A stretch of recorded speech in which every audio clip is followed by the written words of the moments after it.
मुबारक हो, अपने बिहार का नाम एक बार फिर से सुर्खियों में आ गया है। मुबारक हो, अपने बिहार का नाम एक बार फिर से धरती से उठ करके अंतरिक्ष तक पहुंच गया है।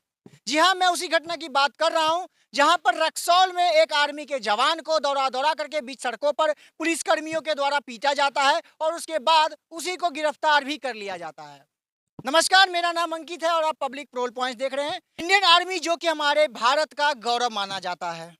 इंडियन आर्मी जो कि अपनी जान की परवाह किए बिना सीमा पर तैनात रहता है और लगातार चाहे -30 डिग्री टेम्परेचर हो, चाहे चिलचिलाती धूप हो, सेना अपनी जान की चिंता किए बगैर सीमा पर खड़ा रहता है और लगातार उनके साथ भी जब वो घर आते हैं तो उनको प्रताड़ित किया जाता है। आए दिनों आपको सुनने को मिलता होगा उनके जमीन पर जबरन कब्जा कर लिया जाता है, तो कभी किसी के द्वारा उनकी हत्या कर दी जाती है। लेकिन जहां पर इंडियन आर्मी को कहा जाता है हमारे देश का की आन बान शान है, आज उन्हीं इंडियन आर्मी के साथ इतना गलत क्यों हो रहा है? क्या हमारे भारत में, क्या हमारे बिहार में उनके लिए क्या कोई भी ऐसा कानून क्यों नहीं बनाया जाता है जो जिससे वो लोग संरक्षित रहे, जिससे उनको सुरक्षा हमेशा प्रदान होती रहे? अभी आपको मैं बताऊंगा, जिस तरह से रक्सौल में एक आर्मी के जवान को दौड़ा दौड़ा करके पीटा जाता है और उसके बाद उसी को गिरफ्तार भी कर लिया जाता है। अब मैं आपको बता दूं इस घटना की पूरी सच्चाई, इस घटना की शुरुआत कहां से हुई थी। पहले आप यह वीडियो देख लीजिएगा।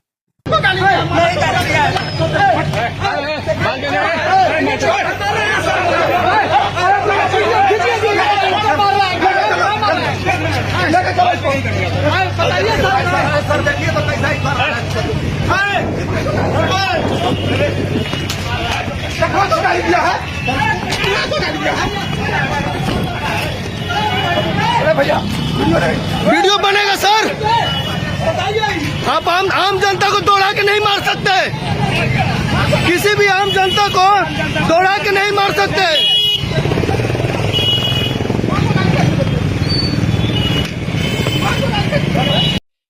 अब मैं आपको बताता हूं इस घटने की पूरी सच्चाई।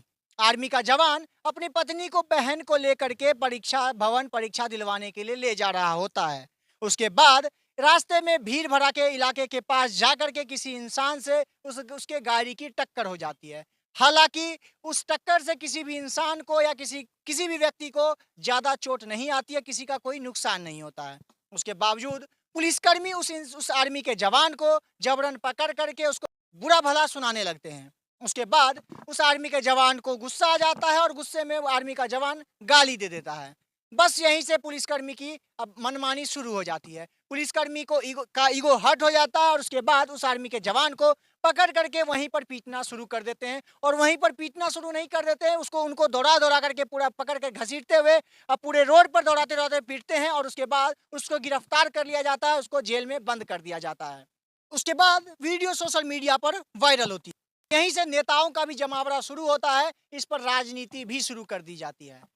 कुछ नेताओं का कहना होता है कि इस पर बीजेपी की भी साजिश है। भैया, अब बीजेपी की साजिश अगर है तो आप उस साजिश को फेल करके और इसको न्याय क्यों नहीं दिलवाते? बात की जाती है तो कुछ लोग कहते हैं अमित शाह ने ट्विटर पर ट्वीट नहीं किया इसलिए न्याय नहीं मिल रहा। अब जब पूरी बिहार की प्रशासन उस पर इस तरह की कार्रवाई की जाती है तो कहाँ है मुख्यमंत्री, कहाँ है उप मुख्यमंत्री? जहां पर कहा जाता है पुलिसकर्मियों को एक और बहुत बड़ा माना जाता है हमारे बिहार में, बिहार के प्रशासन को। लेकिन बिहार की प्रशासन हमेशा से किसी भी अधिकारी के वजह से पूरे प्रशासन पर सवाल खड़ा हो जाता है। हालांकि मैं ये नहीं कहता कि पूरी प्रशासन भ्रष्ट है या पूरी प्रशासन की गलती है, लेकिन एक पुलिसकर्मियों के वजह से ही पूरे प्रशासन की बदनामी होती रहती है। हालांकि मैं इस राजनीति से हटकर बात करूंगा, क्योंकि राजनीति में जो भी जाता है तो सबका पूरा का पूरा काम ही चौपट हो जाता है। मैं ऐसा इसलिए बोलता हूं, किसी भी मुद्दे पर अगर पॉलिटिक्स शुरू होती है तो वह मुद्दा कहीं और चला जाता है। अब मैं बात करता हूं, मोतिहारी में उनके परिजनों के साथ सोशल मीडिया के सारे सक्रिय पत्रकार खड़े हो चुके हैं। सभी वहां पर उनकी आवाज बंद करके वहां पर धरना प्रदर्शन भी करने को खड़े हो जाते हैं और उसके बाद प्रशासन पर प्रशासन आती रहती है और उनको समझाने की कोशिश की जाती है। आज उनको छोड़ दिया जाएगा, कल उनको छोड़ दिया जाएगा, लेकिन यह कोई नहीं कहते कि आर्मी के जवान के साथ गलत हुआ है। और वह जो पुलिसकर्मी जो उनको पकड़ा था, जो उनको पीटा था, आज भी वह उसी पद पर तैनात है, आज भी उसकी वो सस्पेंड नहीं हुआ है। लेकिन मैं आपसे यह सवाल पूछना चाहूंगा कि क्या हमारे आर्मी का जवान जो कि अपनी पूरी जिंदगी को अपने सीने पर लगा देता है हमारे देशवासियों की रक्षा करने के लिए, आज क्या उनको सुरक्षा कौन देगा?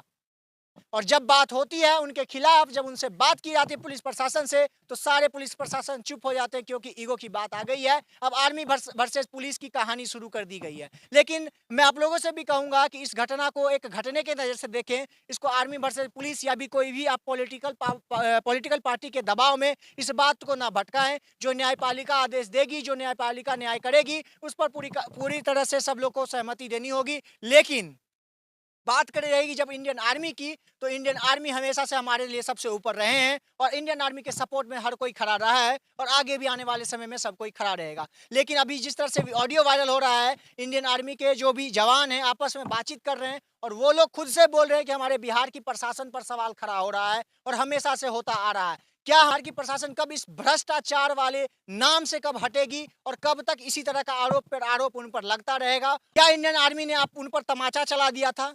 क्या इंडियन आर्मी ने बंदूक तान दिया था? क्या इंडियन आर्मी के उस जवान ने किसी भी पुलिस कर्मियों को घायल कर दिया था? लेकिन एक बात बता दूं, अगर वो अपने पर आ जाता ना, तो एक दो हाथ भी अगर चलाता तो 4-5 लोगों को तो वो ऐसे ही संभाल लेता। बहुत बहुत धन्यवाद आपको भी, आपका भी इस वीडियो के बाद जो कमेंट बॉक्स में आपकी जो प्रतिक्रिया होगी कमेंट बॉक्स में जरूर बताएं। धन्यवाद।